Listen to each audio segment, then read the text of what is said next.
পর্ণ video দেখে যারা অভ্যস্ত, অশ্লীল, নোংরা এবং কুরুচিপূর্ণ ভিডিও দেখে যারা অভ্যস্ত, তারা নানা ধরনের সমস্যায় ভুগে থাকে।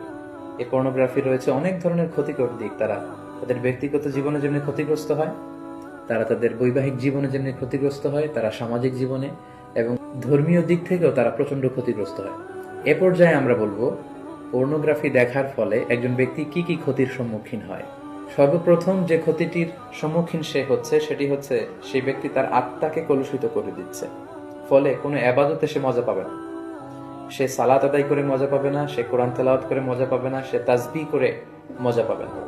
এবং আল্লাহ তাআলার ক্রোধ সে অর্জন করছে আল্লাহর রহমতের পরিবর্তে, আল্লাহর লানও তার উপর বর্ষিত হচ্ছে।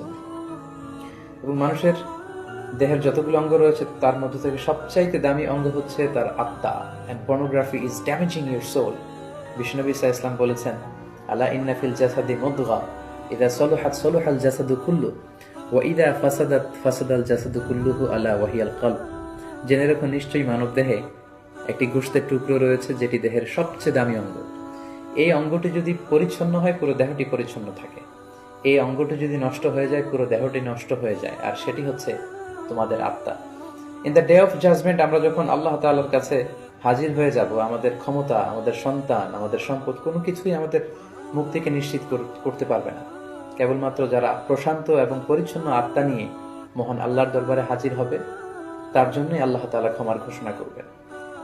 তো পর্নোগ্রাফি ওয়াচাররা সর্বপ্রথম যে ক্ষতিটির সম্মুখীন হচ্ছে সেটি হচ্ছে তারা তাদের আত্মাকে নষ্ট করে দিচ্ছে, যেটা মানব দেহের সবচেয়ে দামি অঙ্গ। পাশাপাশি তারা তাদের চরিত্রকে শেষ করে দিচ্ছে, যেটা মানব জীবনের সবচেয়ে দামি একটি বিষয়। আমরা বলি যে মানুষের অর্থহানি ঘটলে সামান্য কিছু হানি হয়, স্বাস্থ্যহানি হলে আরেকটু বেশি কিছু হয়, কিন্তু একজন ব্যক্তি যখন তার চরিত্র হারিয়ে ফেলে সে তার সবকিছুকে হারিয়ে ফেলে।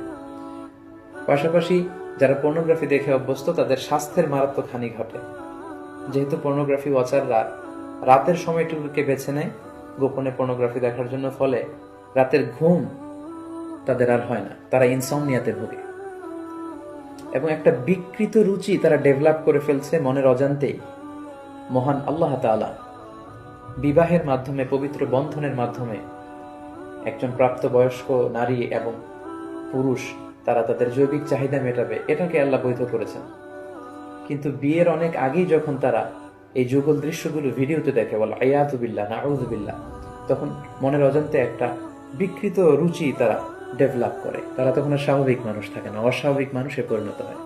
এবং পার্সোনালি আমরা অনেকের কাছ থেকে এরকম প্রশ্নও পাই যে আমি আসলে পর্নোগ্রাফি দেখতে চাই না, আমি এটাকে অপছন্দ করি, কিন্তু একবার দেখতে শুরু করার কারণে আমি এ থেকে বেরিয়ে আসতে পারছি না, আমি নিজেকে